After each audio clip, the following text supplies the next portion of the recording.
श्री सच्चिदानंद सद्गुरु साईनाथ महाराज की जय। सद्गुरु श्री साईनाथुनि शरद बाबूजी की जय।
श्री सच्चिदानंद सद्गुरु साईनाथ महाराज की जय।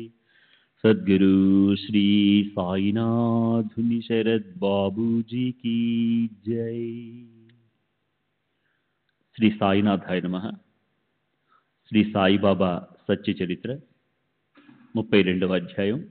నిన్నటి తరువాయి. ఓసారి మేము నలుగురం పురాణాలు చదివి జ్ఞానం ప్రాప్తించాక బ్రహ్మ గురించి చర్చించసాగాం. ఒకడు ఉద్ధరేదాత్మన్ ఆత్మానాం అంటే తమను తామే ఉద్ధరించుకోవాలి అన్న భగవద్గీత 6వ అధ్యాయంలోని 5వ శ్లోకం అన్న మాటలు తీసుకొని ఇతరులపై ఆధారపడి ఉండడం అన్ని విధాల అయోగ్యం అని వివరణ ఇవ్వసాగాడు. దానికి రెండో వాడు ఇలా సమాధానం చెప్పాడు: మనసును స్వాధీనంలో ఉంచుకునేవారే ధన్యులు. ఊహలను సందేహాలను వదిలేసి తాను తప్ప జగత్తులో ఇంకెవరూ అస్తిత్వంలో లేరన్న భావనతో ఉండాలి. మూడవ వాడు మార్పుకు లోనయ్యే వస్తువు అనిత్యం, అంటే నాశవంతం. మార్పుకు లోనవని వస్తువు నిత్యం. కనుక సదా నిత్యానిత్యాల గురించి విచారిస్తూ ఉండాలి అన్నాడు. నాలుగవ వాడికి కేవలం పుస్తక జ్ఞానం ఇష్టం లేదు. అతను ఇలా అన్నాడు: శాస్త్రాలచే నిర్దేశింపబడిన ఆచరణ చేస్తూ గురు చరణాలకు శరీరము వాక్కుతో సహా పంచ ప్రాణాలను సమర్పించాలి. గురువు ప్రత్యక్షంగా పరమాత్మే. ఆయన సమస్త చరాచర వస్తువులకు బయట లోపల నిండిపోయి ఉన్నాడన్న భావం తమలో స్థిరపడడానికి అపారమైన నిష్ఠ ఉండాలి. శాస్త్రజ్ఞానంతో తలపండిన వారు, కేవలం తర్కించేవారు, వాద వివాదాల్లో తలదూర్చేవారు, అర్ధరహితంగా శంక కుశంకలు లేపేవారు, వీరికి యథార్థ జ్ఞానం సంపూర్ణంగా స్వప్నంలో కూడా కలగదు. అక్కడ కేవలం పరిశుద్ధమైన మనసు, భక్తి, యుక్త అంతఃకరణ ఉన్న శ్రద్ధావంతులే కావాలి. అలా మా నలుగురం బుద్ధిమంతులము ఆ బ్రహ్మని శోధించాలని బయలుదేరాం. మాలో ముగ్గురికి మన స్వబుద్ధితో, స్వేచ్ఛతో, నిశ్చిత మనసుతో బ్రహ్మను వెతకాలన్న కోరిక కలిగింది. తర్వాత మేము వనంలో యథేచ్ఛగా తిరుగుతుంటే దారిలో ఓ వనజారి, అంటే ఇతర గ్రామాల నుంచి ధాన్యం, ఉప్పు, పప్పు మొదలైనవి ఎద్దుల మీద మోసుకొచ్చి అమ్మేవాడు. కనుక వనంలోని అన్ని మార్గాలు బాగా తెలిసినవాడు, లంబాడీ జాతివాడు. ఓ వనజారి కలిసి మమ్మల్ని ఇలా అడిగాడు: చాలా ఎండగా ఉంది, ఎక్కడికి వెళ్తున్నారు, అసలు ఎందుకు వెళ్తున్నారు? మేము జవాబిచ్చామిలా: మేము వనాన్ని లోపల బయట వెతుకుతున్నాం.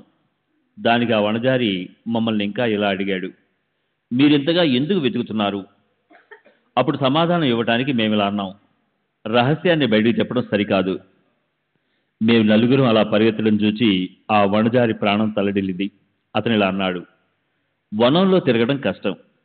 సరిగ్గా తెలిసి తెలియకుండా మనకిష్టం వచ్చినట్టు తిరగకూడదు. వనంలో తిరగాలంటే వెంట మార్గదర్శి ఉండాలి. మండు టెండలో శ్రమతో ఇలాంటి సాహసాన్ని ఎందుకు చేస్తున్నారు? మీ రహస్యం నాకు చెప్పొద్దులేండి, కానీ ఇక్కడ కాసేపు కూర్చుని కొంచెం రొట్టె మొక్క తిని నీళ్లు తాగి తర్వాత వెళ్ళండి. మానవులు ఓర్పుగా ఉండాలి. అలా ఆ వనజారి ఎంతో దయగా చెప్పినా మేము అతని విన్నపాన్ని లెక్క చేయకుండా ముందుకు నడిచి చివరికి మార్గంలో ఎంతగానో అలసిపోయాం. మేమందరం తెలియగలవాళ్ళం. మా మార్గాన్ని మేమే వెతుక్కోవాలి.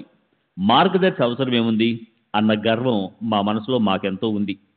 కానీ దట్టంగా ఉన్న ఆ అడవి ఎంతో దూరం వ్యాపించి ఎత్తైన పెద్ద పెద్ద వృక్షాలతో నిండిపోయి ఉంది. సూర్యకిరణాలు కూడా చొరబడలేకున్నా ఎక్కడ. అలాంటి చోట ఇక వెతుక్కోవడం ఎలా? దిశల గురించి తెలియక తెగమకబడి దారి తెప్పి మేము ఇటు అటు వ్యర్థంగా తిరుగుతూ ఉండిపోయాం. కానీ దైవం ఎంత గొప్పవాడంటే తిరిగి తిరిగి మళ్ళీ అదే ప్రదేశానికి వచ్చాం. అదృష్టవశాత్తు వెళ్ళిన మార్గానికే తిరిగి వచ్చినప్పుడు మళ్ళీ మునుపటి వనజారి మాకు కలిశాడు. అతను ఇలా అన్నాడు: పొరపాటున తప్పుదారిలో పోయారు. కొన్నిసార్లు బుద్ధికున్న తెలివితేటలు ఎందుకు పనికిరావు.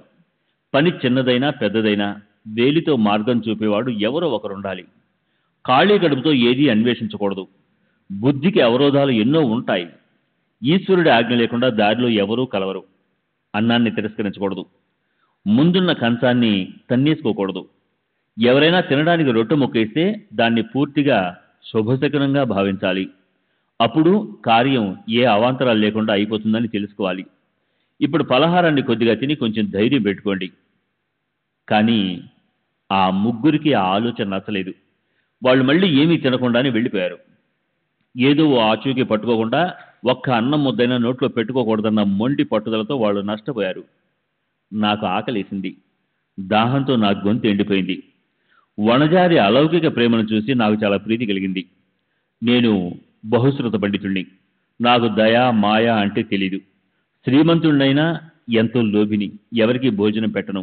కానీ ఇతనేమో చదువు రానివాడు, ఏ యోగ్యత లేనివాడు, నీచ వర్ణానికి చెందిన వనజారి అతను. అయినా అతని మనసులో ఎంత స్వాభావిక ప్రేమ ఉంది. ఏదీ ఆశించకుండా రొట్టె కూర తినమని అలా ప్రేమించిన వాళ్లే నిజమైన జ్ఞానులు. అతన్ని ఆదరించడమే అదే నేను విద్యను సంపాదించగల ఉపాయమని అనిపించింది. కనుక వనజారి ఇచ్చిన ఆ పావు రొట్టె ముక్కను ఆదరపూర్వకంగా తిని నీరు త్రాగాక ఏ అద్భుతం జరిగిందో చూడండి. ఊహించని విధంగా అక్కడికి గురు మహారాజు వచ్చి ఇలా అన్నారు: వాద వివాదాలు ఎందుకు చేస్తున్నారు? ఆయనతో నేను జరిగిన వృత్తాంతం అంతా చెప్పాను. అప్పుడు ఆయన ఇలా అన్నారు, నాతో పాటు వస్తావా? నీకు వెంటనే మీరు వెతికిన ఆచూకీ పట్టిస్తాను. కానీ నేను చెప్పినట్లు వింటేనే కోరిక నెరవేరుతుంది. ఇతరులు ముగ్గురు మాట వినలేదు. కానీ నేను ఆదరపూర్వకంగా దానికి అంగీకరించాను. ఇతరులందరూ వెళ్ళిపోయారు. గురు మహారాజు నన్ను తీసుకుని ఒక బావి దగ్గరకు వెళ్ళారు. నా 2 కాళ్లను ఆయన త్రాడుతో కట్టి పాదాలను పైన, తలను క్రింద పెట్టి తలకిందులుగా నన్ను నీటిలో మునక్కుండా నీటి మీదుగా వేలాడదీశారు. నీటికి నా చేతులు తగలకుండా, నీరు కూడా నా నోట్లోకి పోకుండా గురు మహారాజు నన్ను బావిలో వేలాడదీశారు. బావి గట్టు దగ్గర ఒక చెట్టు ఉంది. దానికి తాడు 2వ కొసను కట్టి గురు మహారాజు నిర్దాక్షిణ్యంగా ఎక్కడికో వెళ్ళిపోయారు. 10 గంటలు అంటే 4:30 గంటలు గడిచాక ఆయన తిరిగి వచ్చారు. నన్ను గబుక్కర పైకి లాగి ఇలా అడిగారు, బాగున్నావా? దానికి నేను ఇలా సమాధానం చెప్పాను, ఎంతో ఆనంద పారవస్యంలో ఉన్నాను. మీ ప్రేమామృత రసధారల వల్ల నేను అనుభవించిన అపార సుఖాన్ని దీనుణ్ణైన నేను ఎలా వర్ణించగలను? నా మాటలు విని గురు మహారాజు సుఖించారు. నా దేహాన్ని తమ చేత్తో నిమిరి ఆయన నన్ను తమ వద్దే ఉంచుకున్నారు. అంటే పై సంఘటనలో ప్రతిదానికి అర్థం తీసుకోకుండా సమయానుకూలంగా అన్వయించుకోవాలి. గురువు ఆయన్ని సమాజవస్థలోకి తీసుకెళ్లారు. సమాధి కలగాలంటే బాహ్య విషయాల వైపు పరిగెత్తే ఇంద్రియాలను లోపలే నిలిపి వాటిని స్వాధీనంలో ఉంచుకోవాలి. గురువు బాబాని బావిలో తలక్రిందులుగా వేలాడదీసి దాన్ని సాధించేలా చేశారు. బాబాని బావి అనే సంసారంలో నీరు అనే విషయాల వద్ద పెట్టారు. అదే సమయంలో ఆ నీరు చేతికి అందనంత దూరంలో బాబాని వేలాడదీశారు. తలకిందులుగా వేలాడదీయడం వల్ల ఇంద్రియాలన్నీ లోపల బయట సహస్రార చక్రం దగ్గరకు లాగబడి బాబాకి సమాధి స్థితి కలిగింది. అందుకే ఆ 4:30 గంటలు బాబా సుధలను మించిన రాగసుధలను అందించే భగవత్ ప్రేమామృత వర్షంలో తడిసిపోయి పారవస్యపు స్థితిలో ఉన్నారు. అప్పుడు గురు మహారాజు నన్ను తమ పాఠశాలకు తీసుకెళ్లారు. ఇలా చెప్పేటప్పుడు కూడా నా హృదయం ఉప్పొంగిపోతుంది. ఆడపక్షి వాత్సల్య రసామృతంతో తన పిల్లలను రెక్కల్లో పొదుపుకున్నట్లు నా గురు మహారాజు నాపై నిష్కల్మష ప్రేమను కుంభవృష్టిలా వర్షించారు. గురువు పాఠశాల ఎంత రమ్యం! అమ్మా నాన్నలపై నాకున్న ప్రేమ తొలగిపోయింది. మోహ మమకారాలనే సంఖ్యలు తెగిపోయాయి. బంధాల నుంచి సహజంగానే విముక్తి కలిగింది. జయించడానికి కష్టమైన ఆశాపాశం ఒళ్ళు విరుచుకుంటూ లేచి పారిపోయింది. పారమార్థికం వైపు మొగ్గు చూపే మనోప్రవృత్తికి ప్రతిబంధకాలను కల్పించే శృంఖలాలు పుట్టుక్కున దిగిపోయాయి. గురువు కంఠాన్ని పెనవేసుకుని ఆయన సుధారస దృష్టి జరిలో తడుస్తూ ఉండిపోవాలని మనసు కనిపించేది. ఒకవేళ నా కనుపాపల్లో ఆయన ప్రతిబింబం లేకపోతే అది కేవలం మాంసపు ముద్దలేనని, అది లేనప్పుడు దానికన్నా నాకు అంధత్వమే నయమని అనిపించేది. అలా అయింది నాకు నా గురువు పాఠశాల. అలా ఆ పాఠశాలలో అడుగుపెట్టిన తరువాత అక్కడి నుంచి తిరిగి ఏ దురదృష్టవంతులు వెనక్కి వస్తారు? నాకు నా గురు మహారాజే నా ఇల్లు, వాకిలి, అమ్మ, నాన్న అన్నీ అయిపోయారు. మనస్సు సహా ఇతర జ్ఞానేంద్రియాలన్నీ తమ స్థానాన్ని వదిలేసి ధ్యానం చేయాలన్న ప్రవృత్తి కోసం ఏకాగ్రంగా కనుపాపల్లోకే వచ్చేశాయి. గురు మహారాజు ఒక్కరే దృష్టికి లక్ష్యమైపోయారు. అన్య విషయాలన్నీ నాకు నా గురువులాగే అనిపించేవి. గురువు తప్ప నాకు వేరే ఏది కనిపించేది కాదు. దాన్నే అనన్య అవధానం అంటే ఒకే విషయాన్ని ధ్యానించడం అంటారు. ఆ ప్రకారంగా గురు స్వరూపాన్ని ధ్యానిస్తూ పోతే మనోబుద్ధుల గతి మందగిస్తుంది. కనుక చివరికి ఒక్క మాటైనా మాట్లాడకుండా మౌనంగా కూర్చుని ఆయనకి కేవలం నమస్కరించాలంతే. శ్రీ సచ్చిదానంద సద్గురు సాయినాథ్ మహారాజ్ కీ జై. సద్గురు శ్రీ సాయినాథ్ శరద్ బాబూజీ కీ జై.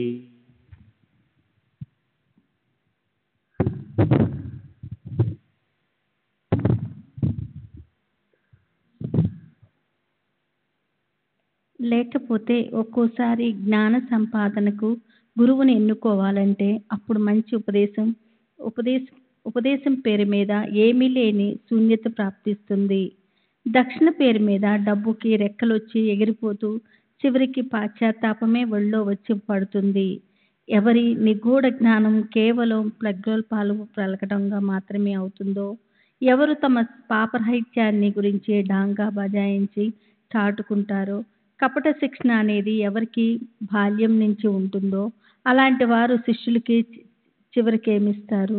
బయటికి చూడటానికి కుటుంబ వ్యవహారాలను అంటనట్లు ఉంటారు. లోపల మనసుకి శాంతి చిరునామానే తెలియదు. సొంత అనుభవం ఉండని వారి ఉపదేశం ఎందుకు పనికిరాదు. పుస్తక జ్ఞాన వ్యతిరేకమున్న చోట బ్రహ్మజ్ఞాన అనుభవము ఉండదు. గురువు తన గొప్పతనాన్ని గురించి తన నోటితోనే చెప్పుకుంటున్న చోట శిష్యుల శ్రేయస్సు ఎలా కలుగుతుంది?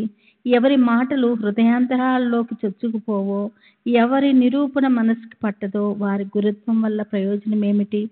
సరే, ఆ ప్రకారంగా నా చేత ఉపాసన చేయించి నాకు బ్రహ్మజ్ఞాన నిధిని చూపించారు నా గురువు.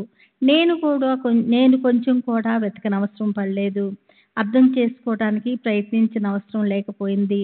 అర్థాలన్నీ తామంతట తామే స్వయంగా ప్రకటమయ్యాయి. ఏ కష్టమూ లేకుండా అవి చేతికి చిక్కాయి. గురుకృపకి అంతటి అవతల్లేని గొప్పతనం ఉంటుంది. నా అన్వేషణ అనేది అక్కడే ఆగిపోయింది. తల క్రిందకి కాళ్ళు పైకి పెట్టి గురు మహారాజు తల క్రిందులుగా వేలాడతీయటం వల్ల నాకు ఎంత ఆనందం కలిగిందో అది ఆయనకే తెలియాలి. మహాత్ముల లక్షణాలు తలక్రిందులుగా ఉంటాయి. బ్రహ్మజ్ఞానాన్ని స్వీయ అనుభవంతోనే ప్రాప్తింప చేసుకోవాల్సి ఉంటుంది కనుక అక్కడ శ్రద్ధ అనేది ఒక్కటే ఆధారభూతమవుతుంది. ఆగక వర్షించే గురుకృప అనేది ఒక్కటే సాధన అవుతుంది. కర్మార్లు అంటే ధర్మాచారాన్ని విధిని పాటించడంలో నిపుణులు తత్పరులకి విధి నిషేధాల మదం ఉంటుంది. జ్ఞానులకి జ్ఞానాభిమానం ఉంటుంది. యోగులకి కపటం చేసే శ్రమ ఉంటుంది. నిజానికి చెదరని శ్రద్ధ తప్ప ఇక్కడ మరొకటి పని చేయదు. పండితుల కళ్ళు గర్వంతో గుడ్డివైపోతాయి. వాళ్ళు అభిమానానికి ప్రతీకులుగా ఉంటారు. జ్ఞానులు వాళ్ళని చూసి పారిపోతారు. వారితో వీళ్ళు సావాసం చేయరు.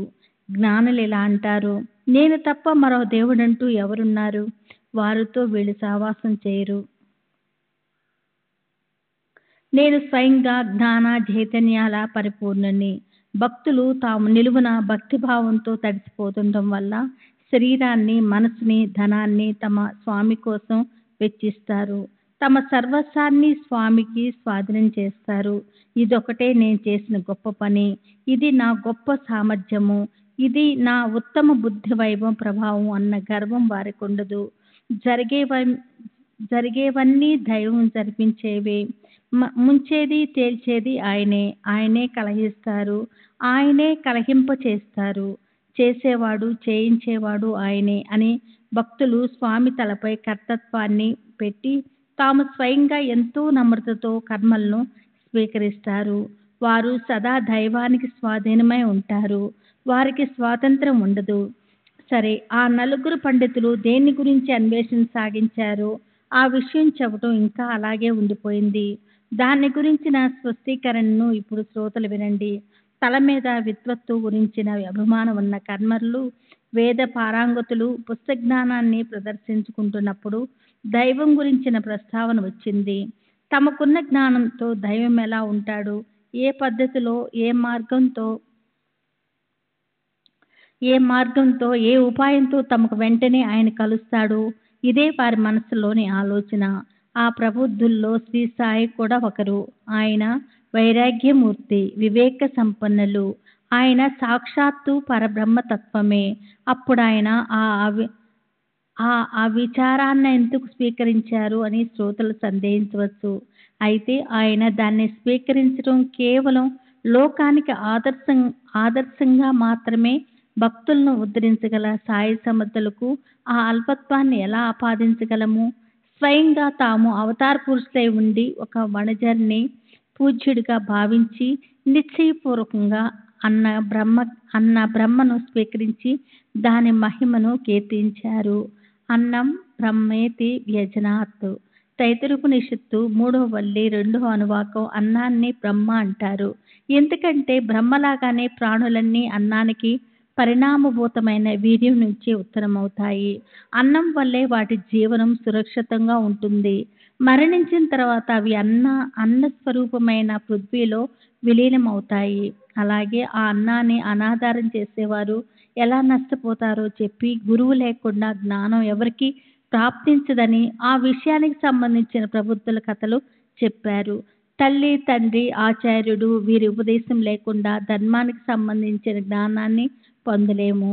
అది కూడా అభ్యసించడం మీద ఆధారపడి ఉంటుంది. విధి విధానపూర్వకంగా సంపాదించకపోతే అది వ్యర్థమైపోతుంది. వీటన్నిటికీ ఆశీర్వాదం పొందవలసి ఉంటుంది. మాతృవాన్ పితృవాన్ ఆచార్యవాన్ భవి అనే శృతి వాక్యం ప్రబోధకం. మాతృదేవో భవ, పితృదేవో భవ, ఆచార్య దేవో భవ. తైతరీయోపనిషత్తు 1వ వల్లి 11వ అనువాకం. తల్లి, తండ్రి, గురువులను దైవస్వరూపంగా భావించి వారికి సదా నమస్కరిస్తూ, వారిని సేవిస్తూ, వారి ఆజ్ఞలను పాటిస్తూ పోవాలి. ఈ 3 విషయాలు అవలంబించడం లేదా యజ్ఞ, వేద పఠన, దాన ధర్మాలు చేయటం ఇవి జనన మరణాలను ఆపటానికి సులభ సాధనాలు. ఇవన్నీ చిత్తశుద్ధికి సాధనాలు. ఇవి లేకుండా ఆత్మరూప బ్రహ్మ సంపత్తి లభించదు. అది లేని జీవితం లేదా జన్మ వ్యర్థమే. శరీరము, ఇంద్రియాలు, మనసు, బుద్ధి ఇవన్నీ కూడా దేన్ని తెలుసుకోలేవో అలాంటి తెలుసుకోవటానికి కష్టమైన ఆత్మస్వరూపం సాక్షాత్కారం గురుకృపతోనే కలుగుతుంది. దేన్ని ప్రత్యక్షము లేదా అనుమానము అనే 2 రుజువులతో గ్రహించలేమో ఆ వస్తువుని అరచేతిలో పెట్టబడ్డ ఉసిరికాయలాగా గురువు తప్ప ఎవరూ సరిగ్గా చూపగలరు. ధర్మము, అర్థము, 3వ పురుషార్థమైన కామము వీటిని ప్రయత్నం చేసి సంపాదించవచ్చు. కానీ 4వ పురుషార్థమైన పరమార్థము గురువు లేకుండా ప్రాప్తింప చేసుకోవడానికి ప్రయత్నించడం అంటే అన్ని రకాలుగా వృద్ధాశ్రమే అవుతుంది. శ్రీ సచ్చిదానంద సద్గురు సాయినాథ్ మహారాజ్ కీ జై. సద్గురు శ్రీ సాయినాథుని సరే బాబూజీ కీ జై.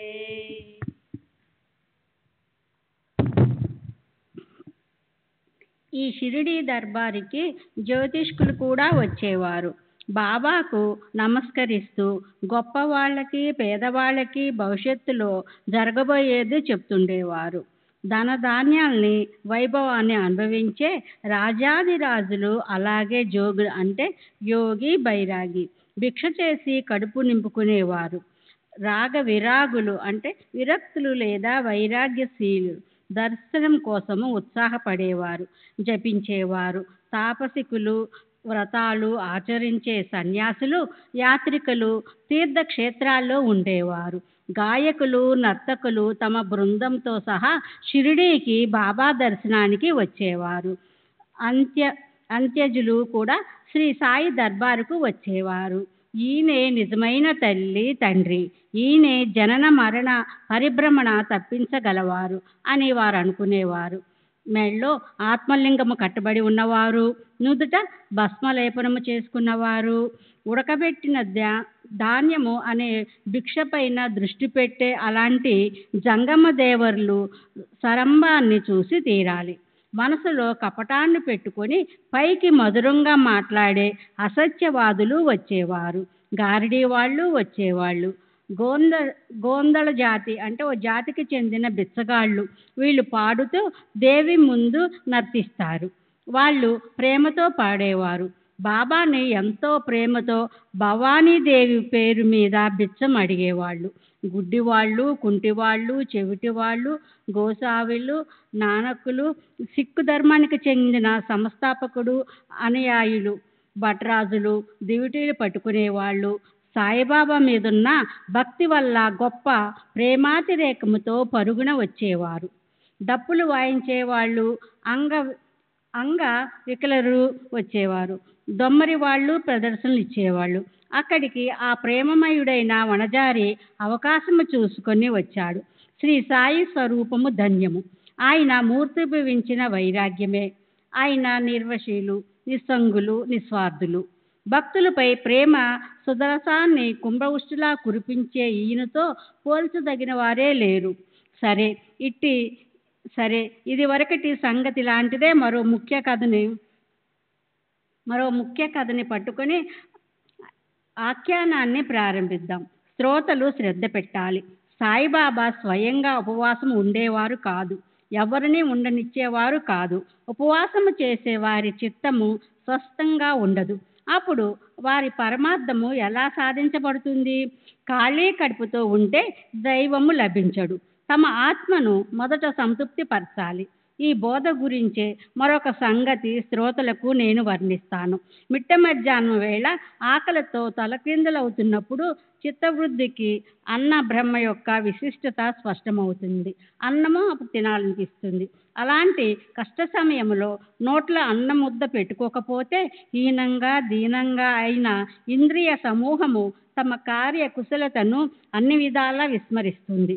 కడుపులో అన్నపు తడి లేకపోతే దైవాన్ని ఏ కళ్ళతో చూడాలి? ఏ నోటితో స్తుతించాలి? ఏ చెవులతో వినాలి? అంటే తాత్పర్యము ఇంద్రియాలకు సంపూర్ణ శక్తి ఉన్నప్పుడే దైవభక్తి కలుగుతుంది. అన్నం లేకుండా అవి శక్తిరహితంగా అయితే వాటి పరమార్థికపు నడక ముందుకు సాగదు. అలాగే అతిగా తినటము కూడా మంచిది కాదు. మిత భోజనమే అంటే తేలికపాటి భోజనము నిజంగా సుఖకరమైనది. ఉపవాసం ఎక్కువైతే అది భయంకరమైన దుఃఖానికి కారణమవుతుంది. భగవద్గీత 6వ అధ్యాయము చూడండి. నాత్యాస్న తతస్థు యోగోస్తి నా చైకాంతమన సతః. ఎక్కువగా తినేవారు అలాగే అసలు తినని వారు యోగ సాధకులు కారు. ఆహార విహారాలు సరైన నిష్పత్తిలో ఉండేవారికే ఈ ధ్యాన యోగము దుఃఖాన్ని నివారించేదిగా అంటే సుఖదాయకంగా ఉంటుంది. శ్రీ సచ్చిదానంద సద్గురు సాయినాథ్ మహారాజ్ की जय. సద్గురు శ్రీ సాయినాథుని శరత్ బాబూజీకి జై. ఓసారి ఓ శ్రీ దాదా కేల్కర్కి ఉత్తరం తీసుకుని ఆనంద అసాధ్ర చిత్తంతో సాయిబాబా దర్శనానికి షిరిడి వచ్చింది. ఆమె తన మనసులో మహారాజు వద్ద 3 రోజులు ఉపవసించి కూర్చోవాలి అని నిశ్చయించుకుంది. కానీ ఆ నిశ్చయం ఆమె వద్దే అలాగే ఉండిపోయింది. బాబా రోజువారీ పద్ధతి అనుసరించి పారమార్థికాన్ని గురించి విచారించే వాళ్ళు మొదటే తమ దగ్గర కొంచెం ఆహారాన్ని సిద్ధంగా ఉంచుకోవాలి. కానీ ఈ స్త్రీ నిశ్చయం తలకిందులుగా ఉంది. దైవాన్ని కలవాలని మనసు పడేవారు మొదట ఆహారం తీసుకోవాలి. జీవుడికి తృప్తి లేకుండా దైవాన్ని ఎలా అన్వేషించడం? ఆకలి కడుపుతో దేవుడు లభించడం కల్పాంతరంలో కూడా జరగదు. ఉపవాస తపవాసాల అనేవి సాయి ముందు నడవు. సర్వజ్ఞులైన మహారాజుకి ఈ స్త్రీ రాక గురించి అంతకు ముందు రోజే తెలిసి ఆ విషయాన్ని ఆయన దాదా కేల్కర్కి చెప్పారు. ఇప్పుడు ఈ హోలీ పండుగకి నా బిడ్డలు ఉపవాసంతో ఉండగలరా? నేను వారిని అలా ఉండనివ్వను. అలా జరిగితే ఇక్కడ నేనెందుకు ఉన్నట్లు? సాయిబాబా పెదవుల నుంచి ఈ పదాలు జాలువారగానే ఆ మర్నాడు ఈ స్త్రీ షిరిడి రానే వచ్చింది. స్త్రీ ఇంటి పేరు గోఖలే. పైన చెప్పినట్లు ఈమె తన మనసులో దృఢంగా నిశ్చయించుకుంది. దాదా ఇంట్లో ఆమె సామాను పెట్టి అతనికి ఉత్తరం ఇచ్చింది. కాశీబాయ్ కనిట్కర్ దాదా కేల్కర్తో తనకున్న దూరపు బంధుత్వంతో ఆ ఉత్తరం వ్రాసింది. ఈ స్త్రీకి సాయిబాబా దర్శనానికి ఏర్పాటు చేయమని విన్నవించింది. షిరిడి రాగానే గోఖలేబాయి వెంటనే బాబా దర్శనానికి వెళ్ళింది. దర్శనం చేసుకొని క్షణం పాటు అలా కూర్చుందో లేదో బాబా ఆమెకి ఉపదేశం చేయడం మొదలెట్టారు. ఎవరి మనసులో ఏముందో అదంతా సాయికి తెలుసు. భూమండలంలో ఆయనకి తెలియదంటూ ఏమీ లేదు. అన్నం తినేవాడు వీరిద్దరూ విష్ణు భగవాని రూపాలే. అప్పుడు ఇక ఉపవాస తపవాసాలు నిర్లేప పదార్థాలు అంటే ఉడకబెట్టిన తర్వాత వేయించిన తర్వాత కూడా అంటుకాని పదార్థాలు మాత్రమే తినడం, నిరాహారం అసలు తినకుండా ఉండడం, నిరాప్పు అంటే నీళ్లు కూడా తాగకుండా ఉండడం. వీటిని మనం నిరర్ధకంగా ఎందుకు చేయాలి? ఉపవాస తపవాసాలతో మనకేమి అవసరం ఉంది? బాబా తామే స్వయంగా ఆమెతో మళ్ళీ ఇలా అన్నారు, వెళ్ళు ఆ దాదా పట్టు ఇంట్లో చక్కగా బొబ్బట్లు చేయి, అతని పిల్లలందరికీ పెట్టి నీవు కూడా కడుపు నిండా తిను. ఆశ్చర్యం ఏమిటంటే ఆ హోలీ పండుగ నాడు ఆ స్త్రీ రాకలోని విలక్షణం ఏమిటో గాని అదే రోజు దాదా భార్య బహిష్టతో దూరంగా కూర్చుండింది. గోఖలే బాయికి ఉన్న ఉపవసించాలన్న గొప్ప కోరిక నీరు కారిపోయింది. వంట చేయవలసి వచ్చింది. అప్పుడు ఆమె గొప్ప ప్రేమతో బాబా ఆజ్ఞను పాటించింది. బాబా చరణాలకు నమస్కరించి దాదా ఇంటికి పోయి బొబ్బట్లతో వంట చేసి అందరికీ వడ్డించి తాను తిన్నది. ఈ కథ ఎంత అందంగా ఉంది. దీని అంతరార్థము సారాంశం ఏమిటంటే ఈ ప్రకారంగా గురువు వచనాల్లో అచంచల విశ్వాసం పెడితే అప్పుడు మన ఉద్ధరణలో ఆలస్యం ఏముంటుందని. అలాంటిదే మరొక కథ సాయి సమర్థుల వల్ల గుర్తొచ్చింది. దాన్ని ఆయన తమ భక్తులందరికీ ప్రేమతో చెప్పారు. దాన్ని శ్రోతలు ఆదరపూర్వకంగా వినండి. మనసులో పరమార్థం పైన గొప్ప కోరిక పెట్టుకున్న వారు కష్టపడవలసి ఉంటుంది, ఎంతో అభ్యసించవలసి ఉంటుంది, కొద్దో గొప్ప సాహసం పెట్టుకోవలసి ఉంటుంది. అలాంటి ఉత్తమ కథ అనే చరణ తీర్థ అమృత రసధారలను తమ శ్రేయస్సు కోసం భక్తులు నిరంతరం సేవిస్తూ ఉండాలి. మహాత్ముల చరణాలపై వినమ్రులమైతే మన అంతఃకరణ శుద్ధమవుతుంది. ఒకసారి నా చిన్నప్పుడు నడుముకి చిన్న బట్ట కట్టుకొని జీవన భృతి కోసం ఏదైనా పని చేసుకోవాలని బయలుదేరాను. వెళ్తూ బీట్ గ్రామానికి వచ్చి విశ్రాంతి కోసం ఓ చోట ఆగాను. అక్కడ నన్ను ఓ ఫకీరు తన ఆధీనంలో ఉంచుకున్నాడు. దానితో నా మనసులో ఆనంద ప్రభాతలు ఆవిర్భవించాయి. అక్కడ నాకు జరిగే పని అంటే బంగారు వెండి దారాలతో వస్త్రాలు చేసే పని దొరికింది. నేను కూడా అసలు విరామం తీసుకోకుండా పని చేశాను.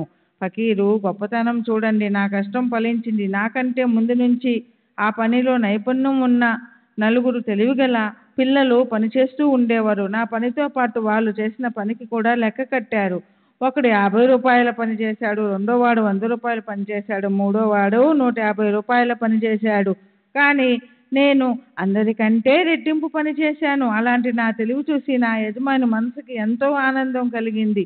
అతను వేరే పిల్లల కన్నా నా మీద గొప్ప ప్రేమను చూపి నన్ను మెచ్చుకున్నాడు. గౌరవ పురస్కారంగా నా తలకి తలపాగా, దేహానికి శాల్వా ఇచ్చాడు. కానీ నేను వాటిని అలాగే ఉంచేశాను. ఎవరో ఇచ్చింది మనకి ఎన్ని రోజులు వస్తుంది? ఎంత ఇచ్చినా చాలదు. నా ప్రభువు అంటే పరమేశ్వరుడు లేదా గురువు ఇవ్వడం మొదలు పెడితే ఇది ప్రళయకాలం చివరికి కూడా అంటే ఎన్నటికీ అయిపోదు. నా యజమాని ఇచ్చే కానుకల ముందు ఇతరులు ఇచ్చినవి ఏ పాటివి? పరిణితి లేని దానికి పరిణితి భూషణంగా ఎలా అవుతుంది? నా యజమాని తీసుకుపో అంటాడు. అయితే అందరూ నాకే ఇవ్వండి అంటారు. నా ప్రభువు బ్రహ్మజ్ఞానం తీసుకుపోమంటారు. కానీ జనులు నా నుంచి ఐహిక సుఖాలు అంటే ధన సంపత్తి, పుత్రపౌత్రులు, మాన సన్మానాలు ఇవే కోరుతారు. బ్రహ్మజ్ఞానం ప్రాప్తించాక శాశ్వత సుఖం లభిస్తుంది. ఇది వారికి తెలియదు. తెలిసినా కానీ దానికోసం వారు స్వయంగా కష్టపడడానికి సిద్ధంగా ఉండరు. ఎవరు కూడా నా మాటలు పట్టించుకోరు. ఒక్కరు నా మాట చక్కగా వినరు. నా యజమాని నిధి పొంగి పొర్లుతుంది. ఒక్కరు బండి తెచ్చుకోరు. తవ్వుకోమన్నా ఎవరు తవ్వుకోరు. ఎవరు ప్రయత్నించరు. నేను ఇలా అంటాను, ఆ డబ్బుని తవ్వండి, బల్ల నిండా నింపుకొని తీసుకుపోండి. తల్లికి తగిన బిడ్డల కండి, ధనాగారాన్ని నింపుకోండి. మట్టిలో మట్టి కలిసిపోతుంది. మన శరీరం మరణ అనంతరం మట్టిలో కలిసిపోతుంది లేదా అది బూడిదైపోతుంది. గాలితో కలిసిపోతుంది. ప్రాణవాయువు గాలితో ఎగిరిపోతుంది. ఇలాంటి అవకాశం మళ్ళీ రాదు అని గుర్తుంచుకోండి. సరే, నా ఫకీరు కౌశల్యం, నా దైవం లీల, నా యజమాని సాంగత్యం చాలా విలక్షణంగా ఉంటుంది. నేను కూడా ఎప్పుడు ఎక్కడికి వెళ్ళినా, ఎక్కడికి పోయి కూర్చున్నా ఈ జీవుడు మాయలో తన వారి మీద ప్రేమలో చిక్కుకుంటాడు. అనివార్యంగా భయంకరమైన కష్టాల్లో చిక్కుకుంటాడు. మాయ ఎంతో కఠినమైనది. అది నన్ను దీనంగా చేసింది. నా వారి గురించి నేను రాత్రింబవలు అదే పనిగా గుర్తు తెచ్చుకుంటూ ఉంటాను. హేమాడ్ పంతు సాయిబాబాకి శరణు వచ్చారు. ఈ కథ నిరూపణ అపూర్వం. సాయి స్వయంగా తామే చేస్తున్న పనిలో నా అహంకారానికి చోటెక్కడుంటుంది? సాయియే ఈ కథను చెప్తున్నారు, ఆయనే చదువుతున్నారు, ఆయనే శ్రోత. వ్రాసేది ఆయనే, వ్రాయించేది ఆయనే, అర్థాన్ని తెలియజేసేది ఆయనే, రసార్థ దరహాస చంద్రికలు వెదజల్లే సాయి స్వయంగా ఈ కథలోని పాత్రధారి. స్వయంగా ఈ కథలోని మాధుర్యం ఆయనే శ్రోత, వక్త కూడా అవుతారు. స్వానంద రసానుభూతిని అనుభవించేవారు ఆయనే. ఇక ఆ శ్రవణ మాధుర్యానికి పరమార్థాన్ని జోడించడంలో అల్పత్వం వస్తుందా? అన్ని రకాలుగా ఈ సుఖాలను అనుభవించే భక్తులు అదృష్టవంతులవుతారు. ఇప్పుడు రాబోయే అధ్యాయాన్ని యొక్క సారాంశం, అన్ని రకాలుగా ఈ సుఖాన్ని అనుభవించే భక్తులు అదృష్టవంతులు. ఇప్పుడు రాబోయే అధ్యాయం యొక్క సారం సాయి విభూతికున్న అపార మహిమ దీని గురించే ఉంటుంది. సజ్జనులైన శ్రోతలారా, నేను చేతులు జోడించి విన్నవిస్తున్నాను. మీరు ఆదరపూర్వకంగా ఆ అధ్యాయాన్ని వినండి. హేమాడ్ పంత్ ఎంతో నమ్రతతో ఇలా అంటున్నాడు: సాయి సమర్థులకి నాపై దయ కలిగింది. ఆయనే తమ అపూర్వ రసభరిత కథా లహరితో నిండిన సచ్చరిత్రను నాతో చెప్పించారు. సర్వులకి శుభమస్తు. ఈ ప్రకారంగా సత్పురుషులు సజ్జనులు ప్రేరణ కలిగించిన భక్త హేమాడ్ పంత్ రచించిన శ్రీ సాయి సమర్థుల సత్య చరిత్రలోని గురు మహిమ వర్ణన అనే పేరుగల 32వ అధ్యాయం ముగిసింది. శ్రీ సద్గురు సాయినాథార్పమస్తు. శుభం భవతు. శ్రీ సచ్చిదానంద సద్గురు సాయినాథ్ మహారాజ్ కీ జై. సద్గురు శ్రీ సాయినాథుని శరత్ బాబూజీ కీ జై. శ్రీ సచ్చిదానంద సద్గురు సాయినాథ్ మహారాజ్ కీ జై. సద్గురు శ్రీ సాయినాథుని శరత్ బాబూజీ కీ జై. 33వ అధ్యాయం విభూతి ప్రభావం. సాయిబాబా విభూతి సామర్థ్యం. శ్రీ గణేశునికి నమస్కారం. శ్రీ సరస్వతీదేవికి నమస్కారం. శ్రీ గురు మహారాజుకి నమస్కారం. శ్రీ కులదేవతకి నమస్కారం. శ్రీ సీతా శ్రీ రామచంద్రులకి నమస్కారం. శ్రీ సద్గురు సాయినాథునికి నమస్కారం. ఎవరి కృపాదృష్టితో పాపాలనే పర్వతాలు వెంటనే దగ్ధమవుతాయో, కలియుగంలోని చెడు ప్రవృత్తి ప్రక్షాళనమైపోతుందో ఆ మహాత్ములకి సజ్జనులకి ఇప్పుడు నమస్కరిస్తున్నాను. రాసిపోసిన వారి ఉపకారానికి ప్రత్యుపకారం జన్మజన్మలకి కూడా జరగదు. వారు సహజంగా మాట్లాడే మాటలు కూడా మనకి హితాన్ని ఉపదేశిస్తూ శ్రేష్ఠ శాశ్వత సుఖ ప్రాప్తిని కలిగిస్తాయి. ఇది మనది, ఇది ఇతరులది అన్న భేదం వాళ్ళ బుద్ధికి తెలియదు. ప్రాపంచిక భేదభావం అనే మాట వారి మనసుల్లోకి రాదు. గత అధ్యాయంలో గురు మహిమ గురించి కొద్దిగా చెప్పాను. ఇప్పుడు ఈ అధ్యాయంలో శ్రోతలు విభూతి మహిమను వినండి. సాయిబాబా భక్తులని అడిగి మరీ దక్షిణ తీసుకునేవారు. అందులోంచి దీనులకి దుర్బలులకి దానం చేసేవారు.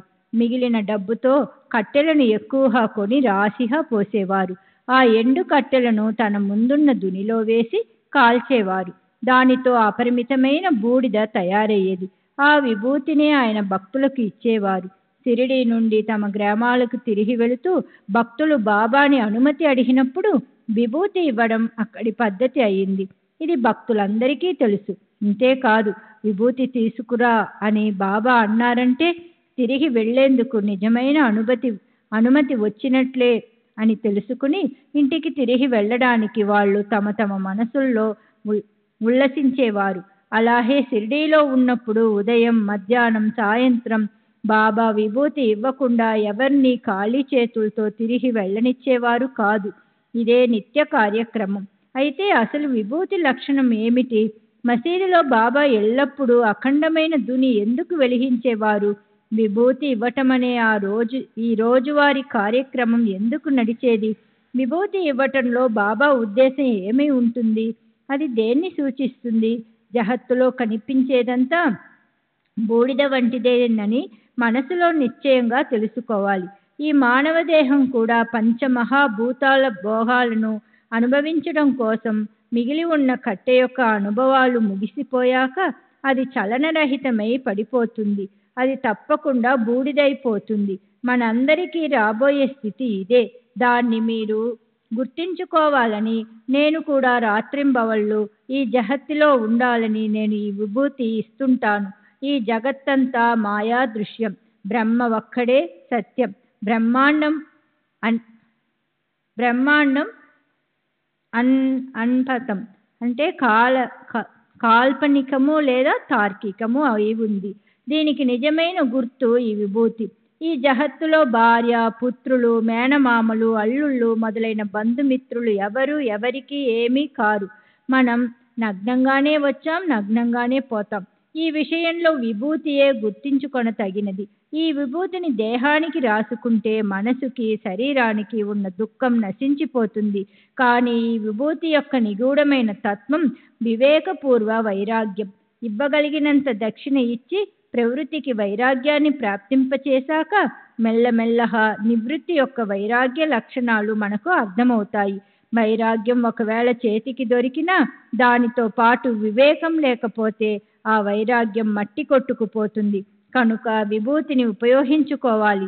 వివేక వైరాగ్యాలను ఒకచోట బంధించి ఉంచటమంటేనే విభూతిని, దక్షిణను ఒకచోట కలిసినట్లు. అలా చెయ్యకుండా సంసారం అనే నదికి అవతల ఉన్న తీరాన చేరటం ఎంతో కష్టం. చిన్న పెద్దలు బాబా దర్శనానికి వస్తుండేవారు. ఆయన పాదాలకు నమస్కరించి తిరిగి వెళ్ళిపోయేటప్పుడు వారికి బాబా విభూతి ఇచ్చేవారు. మసీదులో దుని రాత్రింబవళ్ళు నిత్యము అఖండంగా వెలుగుతుండేది. అందులోంచి గుప్పెడు బూడిద ఇచ్చి బాబా వాళ్ళని తిరిగి పంపించేవారు. ప్రసాదంగా విభూతి ఇచ్చేవారు. తమ చేత్తో నుదుటిపై పెట్టేవారు. దాంతో పాటు తమ చేతిని తల మీద పెట్టి భక్తులకు శ్రేయస్సు కలహాలని కోరుకునేవాళ్ళు. రక్ష, విభూతి, ఊది ఈ మాటలు 3, కానీ వాటి పూర్తి అర్థం ఒకటే. అదే ప్రసాదాన్ని బాబా చేతి నిండా ఇచ్చేవాళ్ళు. ఈ జగత్తు విభూతి లాంటిదే. ఒకరోజు వస్తుంది, ఆ రోజు తాము విభూతిలాగే బూడిద అయిపోతాం. ఇదే విభూతికి ఓ గొప్ప సారాంశం. తామరాకు మీద నీటి బొట్టు లాంటి నశ్వరమైన దేహం పడిపోతుంది. కనుక దాని మీద మమకారాన్ని వదిలేయాలి. ఇదే బాబా విభూతి పంచటంలోని ఉద్దేశం. విశ్వం యొక్క ఈ విస్తారం బూడిద లాంటిది. ఇది నిశ్చయంగా తెలుసుకోవాలి. జగత్తు యొక్క మిథ్యత్వాన్ని, అవాస్తవికం లేక కాల్పనికము విచారించాలి.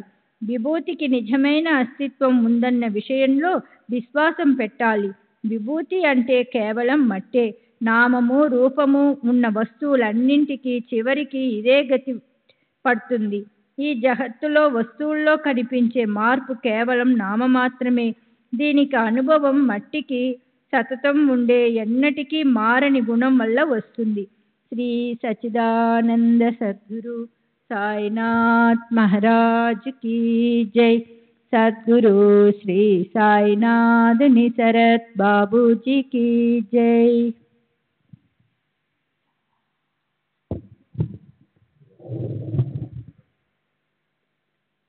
స్వయంగా బాబా కూడా అప్పుడప్పుడు పారవశ్యంతో పాటలు పాడటం విన్నాము. అందులో విభూతి గురించి చక్కటి చిన్న వాక్యం శ్రోతలు శ్రద్ధగా వినండి. రమతే రామ అయోజీ ఆయోజీ ఊదియాంకి గోనియా లాయోజీ.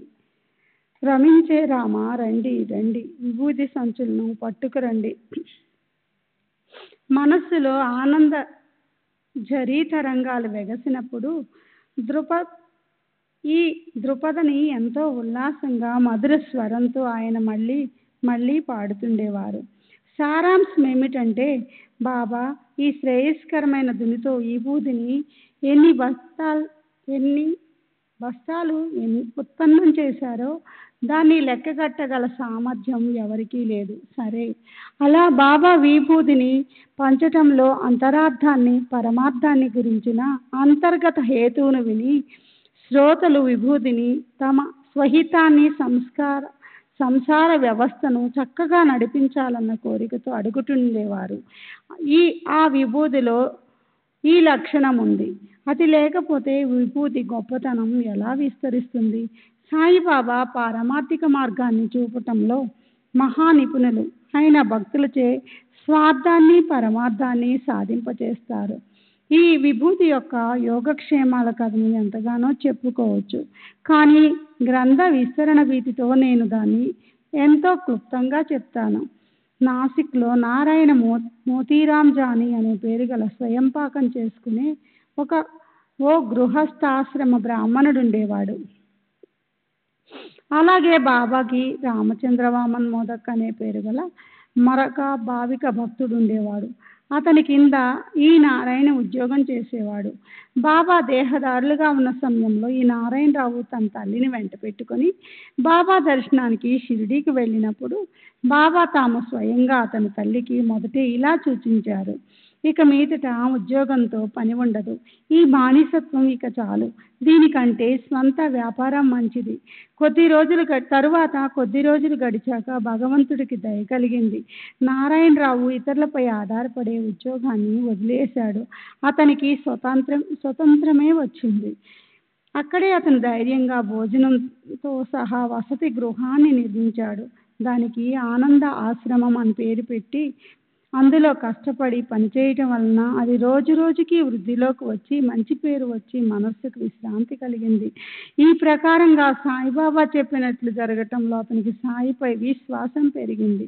అనేక అనుభవాలు కలగటం వల్ల అతని దృఢభక్తి రూపాంతరం చెంది శాశ్వతమైంది.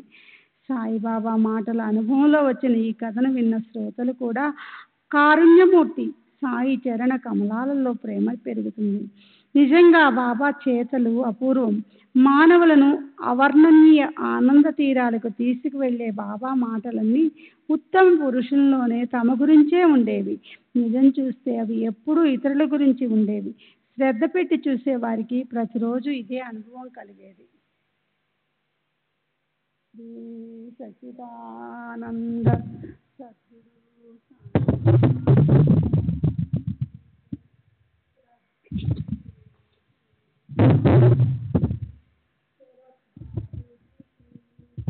శ్రీ సచిదానంద సద్గురు సాయినాథ్ మహారాజ్ की जय।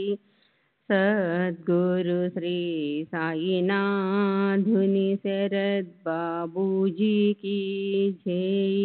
బాబా మాటలన్నీ ఉత్తమ పురుషులలోన తమ గురించే ఉండేవి. నిజం చూస్తే అవి ఎప్పుడూ ఇతరుల గురించే ఉండేవి. శ్రద్ధ పెట్టి చూసేవారికి ప్రతిరోజు ఇదే అనుభవం కలిగేది. ఓవి 34:43. తరువాత నారాయణరావుకి అనుభవాలు కలుగుతున్న కొద్దీ అతనికి భక్తి ప్రేమలు పెరిగాయి.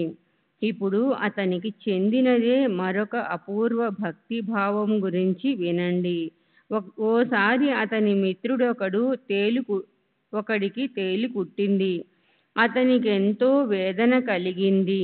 కుట్టిన చోట పెడితే బాబా విభూది ఎంతో పనిచేస్తుంది. కానీ ఎంత వెదకినా అది దొరకలేదు. మిత్రుడు వేదన భరించలేక అల్లాడిపోతున్నాడు. విభూది దొరకలేదు. అప్పుడు నారాయణరావు బాబా ఫోటో వద్దకు వెళ్ళి ఆయన దయను యాచించాడు. అప్పుడు ఆ ఫోటో ముందు వెలిగించిన అగరవత్తి బూడిద క్రింద పడి ఉంది. దాన్ని నారాయణరావు ఓ క్షణం విభూదిగా భావించాడు. అందులోంచి ఓ చిటికెడు విభూది తీసుకుని సాయి నామాన్ని నోటితో ఉచ్చరిస్తూ తేలు కుట్టిన చోట పెట్టాడు. అనుభూతికి ప్రతీక అయిన విభూది భావాన్ని బట్టే అనుభవాన్ని కలిగిస్తుంది. శ్రోతలు ఇది వింటే ఆశ్చర్యపోతారు. బూడిద పెట్టిన మరుక్షణం వేదన వచ్చిన దారినే వెళ్ళిపోయింది. వారిద్దరికీ బాబాపై ప్రేమ వెల్లువ పొంగింది. ఇక్కడ అగరవత్తి బూడిద బాధపడే వ్యక్తికి పెట్టబడింది. కానీ విభూది బదులు దారిలో ఉన్న మట్టి కూడా అలాంటి అనుభవాన్నే చూపించింది. ఈ మట్టిని రోగంతోనూ వ్యాధితోనూ ఉన్నవారికి ప్రత్యక్షంగా పెట్టకపోయినా వారి పేరు మీద ఇతరులపైన ప్రయోగించినా కూడా అది పనిచేస్తుంది. ఓసారి తన కూతురికి ప్లేగు జ్వరం వచ్చిందన్న కబురు వేరే ఊరి నుంచి హఠాత్తుగా రావడంతో ఆ పాప తండ్రి అయిన ఒక భక్తునికి చింత కలిగింది. తండ్రి బాంద్రాలో ఉంటాడు. పాప వేరే ఊర్లో ఉంటుంది. దగ్గర విభూది లేదు కనుక అతను నానాసాహెబ్ చాందోర్కర్కి కబురు చేశాడు. మీరు బాబాని ప్రార్థించండి, నా ఈ బాధను దూరం చేయండి అని నానాసాహెబ్కి విన్నపం చేసి ప్రసాదంగా విభూదిని పంపమని అడిగాడు. కబురు తీసుకుని వెళ్లే వ్యక్తికి నానాసాహెబ్ దారిలోనే కలిశాడు. భార్యతో కలిసి అతనప్పుడు కళ్యాణ్కి వెళ్తున్నాడు. నానాసాహెబ్కి ఆ కబురు ఠాణేలోని స్టేషన్ దగ్గరున్నప్పుడు అందింది. విభూది కోసం చూస్తే దగ్గర అది లేదు కనుక అతను దారిలోని మట్టిని తీసి అక్కడే నిలబడి సాయి సమర్థులకి మొరపెట్టుకొన్నాడు.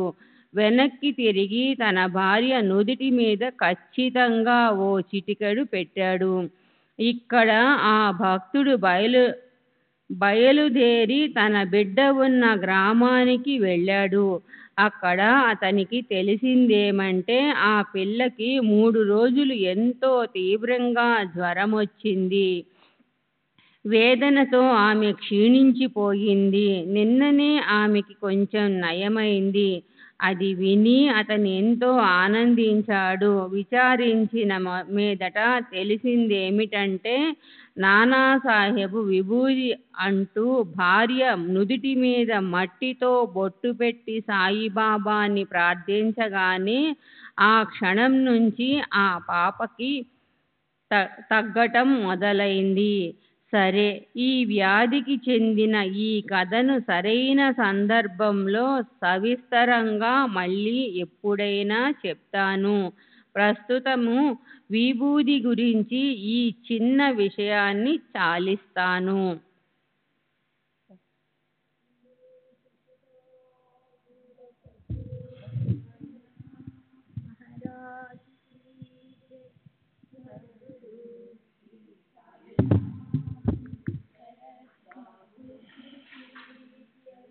ఈ ప్రేమమూర్తి నానాసాహెబ్ చందోర్కర్ జామ్నేర్లో రెవెన్యూ అధికారిగా ఉన్నప్పుడు తన భక్తుల శ్రేయస్సు కోసం తత్పరులై ఉండే సాయిబాబా చేసిన చమత్కారాన్ని వినండి. ఆ విభూది మహిమకు అంతమే లేదు. ఆ రెండవ చమత్కారాన్ని నేను ఇప్పుడు చెప్తాను. శ్రోతలు వినేందుకు సిద్ధం కాండి. వారికెంతో ఆశ్చర్యం కలుగుతుంది. నానా కూతురికి ప్రసవ సమయం దగ్గర పడింది. ఆ ప్రసవ వేదన సహించలేనంతగా ఎక్కువైంది కనుక నానాసాహెబ్ జామ్నేర్ నుంచి సాయి సమర్థులను అన్ని రకాలుగా ప్రార్థించాడు. జామ్నేర్లో పరిస్థితి షిరిడీలో ఎవరికీ తెలియదు. కానీ సర్వజ్ఞులు సర్వగతులైన శ్రీ సాయిబాబాకి ఈ జగత్తులో తెలియనిదంటూ ఏమీ ఉండదు. ఆయనకి తమ భక్తులతో ఏకాత్మత ఉంటుంది. నానా పరిస్థితి తెలుసుకొని సాయిబాబా మనసు ద్రవించింది. ఆయన అప్పుడేం చేశారో చూడండి. బాబా మనసులో నానాకి విభూది పంపించాలి అనిపించింది. ఇంతలో షిరిడీకి చెందిన గోసావి రామ్గిరి బువ్వ మనసుకి తన గ్రామానికి వెళ్లాలన్న ప్రేరణ కలిగింది. అతని ఊరు ఖాందేశ్లో ఉంది. అంటే మహారాష్ట్రలోని జల్గాం, ధూళే జిల్లాల్లోని ప్రదేశాన్ని ఖాందేశ్ అంటారు. అంతా సిద్ధం చేసుకొని అతను దర్శనం చేసుకోవడానికి మసీదుకి బాబా దగ్గరికి వచ్చాడు. బాబా దేహదారులుగా ఉన్నప్పుడు మొదట ఆయన పాదాలకు నమస్కరించకుండా, ఆజ్ఞ తీసుకోకుండా ఎవరు కూడా ఏ పని కోసమూ వెళ్ళేవారు కాదు. పెళ్లి కానియండి, పడుగు కానియండి, శాస్త్రోక్తమైన శుభకార్యం కానియండి, అంతేకాదు ఏదైనా ఒక పని చేయాలా వద్దా అని కానీ, దాన్ని ప్రయోజనం కోసం కానీ మొదట బాబా సమ్మతి తీసుకునేవారు. పూర్తిగా ఆయన ఆజ్ఞ లేకుండా, ఆశీర్వాదంతో పాటు విభూతి తీసుకోకుండా కార్యం నిర్విఘ్నంగా గట్టెక్కదు అని అందరికీ దృఢమైన భావన ఉండేది. సరే, ఆ షిరిడీ గ్రామంలోని పద్ధతి అలా ఉండేది. దాన్ని అనుసరించి రామ్గిరి బువ్వ వచ్చాడు. బాబా పాదాలు పట్టుకొని తిరిగి వెళ్లేందుకు అనుమతి అడిగాడు. అతను ఇలా అన్నాడు: బాబా, ఖాందేశ్లో మా ఊరికి వెళ్ళొస్తాను. నాకు విభూది ఆశీర్వాదం ఇవ్వండి. ఈ దాసునికి వెళ్లేందుకు అనుమతి ఇవ్వండి. రామ్గిర్ బువ్వాని బాబా ప్రేమతో బాబుగిర్ బువ్వా అని పిలిచేవారు. అతనితో బాబా ఇలా అన్నారు: నీవు గ్రామానికి హాయిగా వెళ్ళు, కానీ దారిలో కొంచెం విశ్రాంతి తీసుకో. మొదట జామ్నేర్కి పో. నానాసాహెబ్ చందోర్కర్ ఇంట్లో దిగి అతని సమాచారం తెలుసుకొని అప్పుడు ఇంటికెళ్ళు. తరువాత బాబా మాధవరావు దేశపాండేతో ఇలా అన్నారు, శ్యామ, మాధవ్ అడ్కర్ రచించిన హారతిని కాగితం మీద వ్రాసి గోసావితో వారికి పంపు. అప్పుడు బాబా గోసావికి విభూది ఇచ్చి మరి కొంచెం పొడిగా పొట్లం కట్టి దాన్ని అతనితో నానాకి పంపించారు. బాబా ఇలా అన్నారు, ఈ పొట్లం హారతి నానాకి తీసుకుని వెళ్ళి ఇవ్వు. కుశల సమాచారాలు విచారించి అప్పుడు నీ గ్రామానికి వెళ్ళు. ఈ హారతి సాయిబాబా సౌఖ్యదాతార జీవ అనే హారతి పాట రామ జనార్దనుడు రచించిన సంత జ్ఞానేశ్వరుడి హారతి లాంటిది. హారతి జ్ఞానరాజ మహా కైవల్య తేజ రెండింటి రాగం ఒకేలాగానే ఉంటుంది. రామ జనార్దనుడు జనార్దన స్వామి భక్తుడు. జనార్దన స్వామికి 3 గొప్ప ప్రముఖ శిష్యులు ఉండేవారు. ఏక జనార్దనుడు అంటే ప్రసిద్ధ సంత్ ఏకనాథ్ మహారాజు, అలానే జ్ఞానేశ్వరుడి హారతి రచించిన రామ జనార్దనుడు, జనీనార్దనుడు. మాధవ్ అడ్కర్ సాయి శరణాల పట్ల ఆకర్షితుడైనాడు. తను రచించిన హారతి పాట ఎంతో ప్రయోజనకరమైనది. అది లేకపోతే సాయిబాబా భజన అసంపూర్ణంగా ఉంటుంది. సరే, బాబా తమకిష్టమైన ఈ హారతిని విభూతితో పాటు నానాకి పంపించారు. దాన్ని శ్రోతలంతా వినాలి. దాని ఫలం గురించి తర్వాత తెలుస్తుంది. హారతి. హారతి సాయిబాబా సౌఖ్యదాతార జీవ చరణారజతాలి జవదస విసావ భక్త విసావ. హారతి సాయిబాబా. ఓ సాయిబాబా, నేను మీకు హారతిస్తున్నాను. మీరు సర్వ ప్రాణులకి సుఖాన్ని ఇచ్చేవారు. మీ పదరజ కలం కింద ఈ సేవకుడికి ఆశ్రమం ఇవ్వండి, ఈ భక్తుడికి ఆశ్రయం ఇవ్వండి. ద్రుపద అంటే పాట ఆరంభంలో ఉండే స్వతంత్ర పల్లవి. అదే ముందుగాను ప్రతి ఒక్క చరణంలోనూ మళ్ళీ మళ్ళీ పాడాలి. జాళునియ ఆనంగా సస్వరూపీరా హిదంగా ముముక్ష జనధ్వాయి నిజ డోలా శ్రీరంగ డోలా శ్రీరంగ. కామవాసనను దగ్ధం చేసిన మీరు సదా మీ ఆత్మస్వరూపంలో లీనమై ఉంటారు.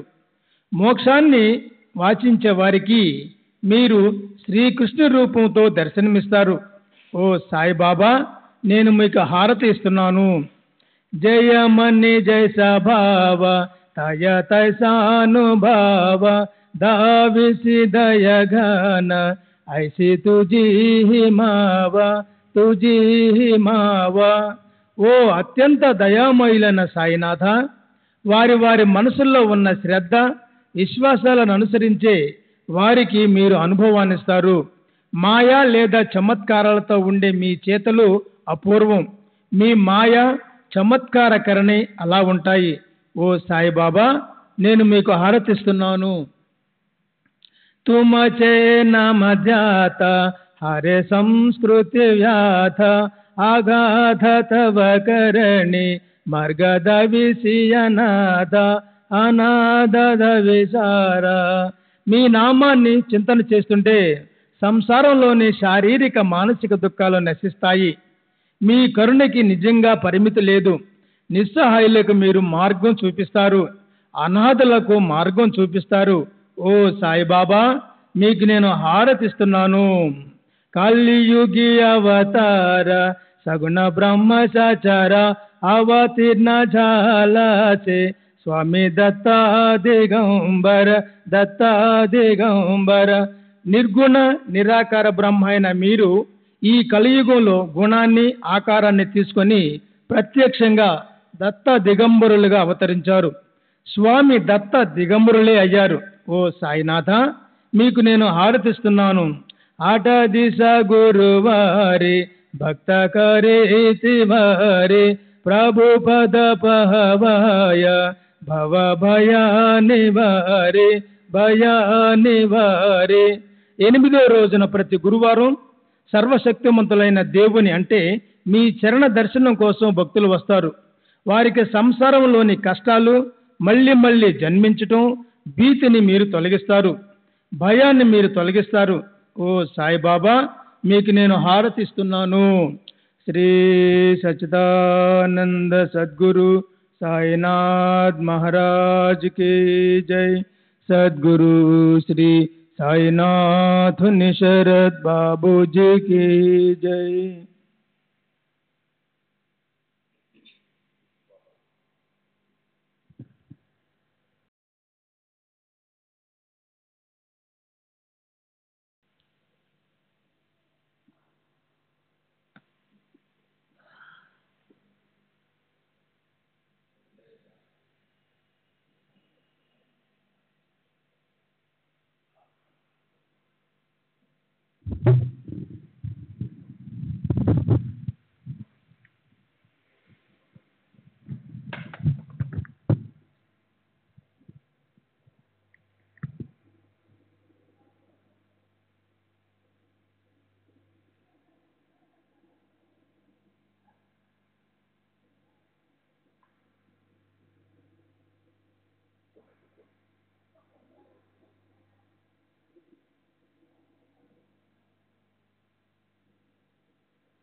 श्री सच्चिदानंद सद्गुरु साईनाथ महाराज की जय। सद्गुरु श्री साईनाथ निशरद बाबू जी की जय। साई रहम नजर करना, बच्चों का पालन करना। साई रहम नजर करना, बच्चों का पालन करना। जाना तुमने जगत पसारा, सब ही झूठ जमाना।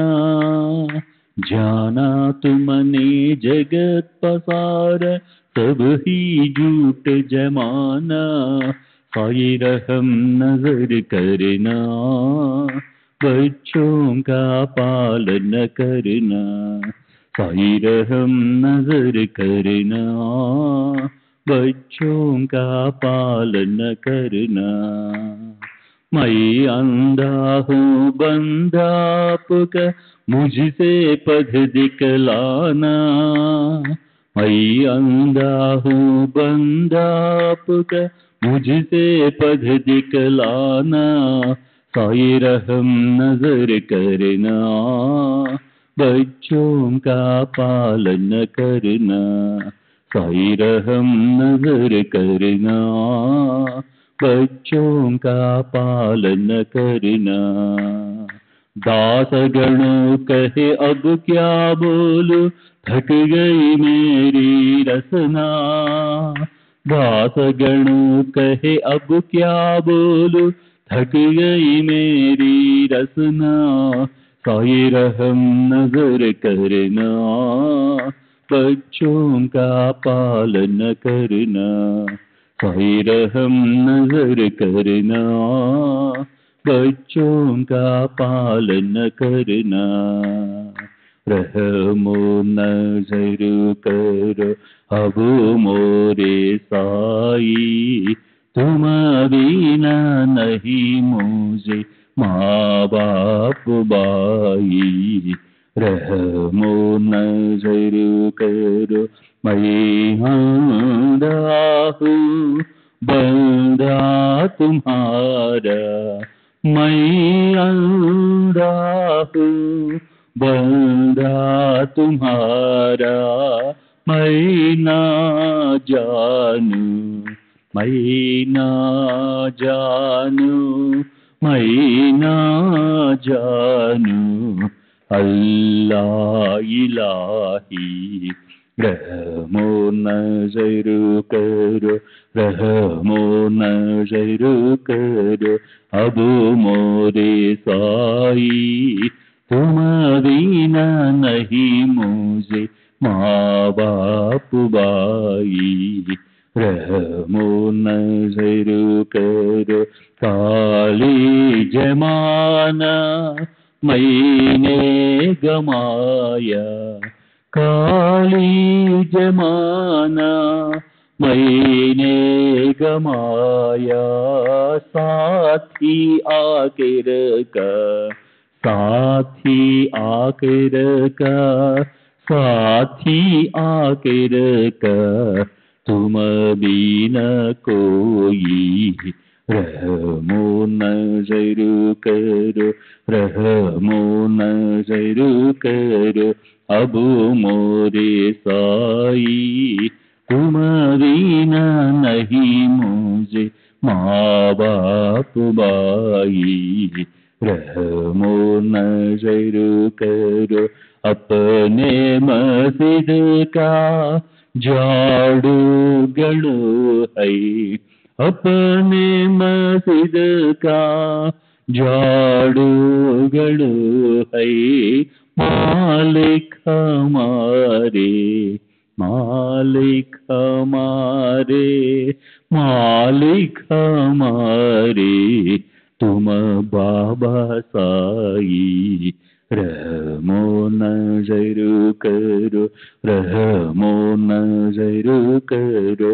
अब मोरे साई तुम बिना नहीं मुझे माँ बाप भाई, रहमो नजर करो। श्री सच्चिदानंद सद्गुरु साईनाथ महाराज की जय। सद्गुरु श्री साईनाथ शरद बाबू जी की जय।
श्री सच्चिदानंद सद्गुरु साईनाथ महाराज की जय। सद्गुरु श्री साईनाथुनि शरद बाबू जी की जय।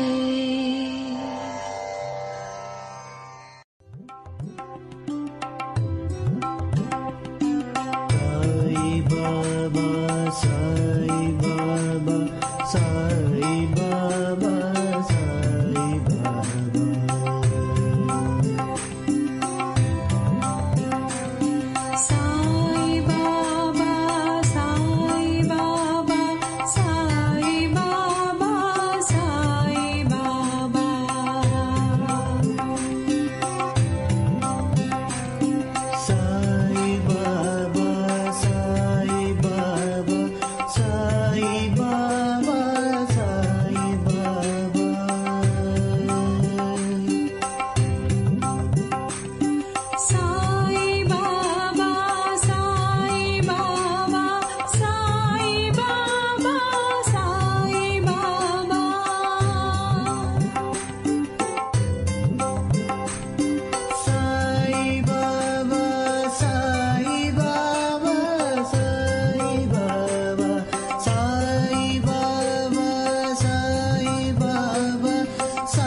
సాయి బాబా సాయి బాబా సాయి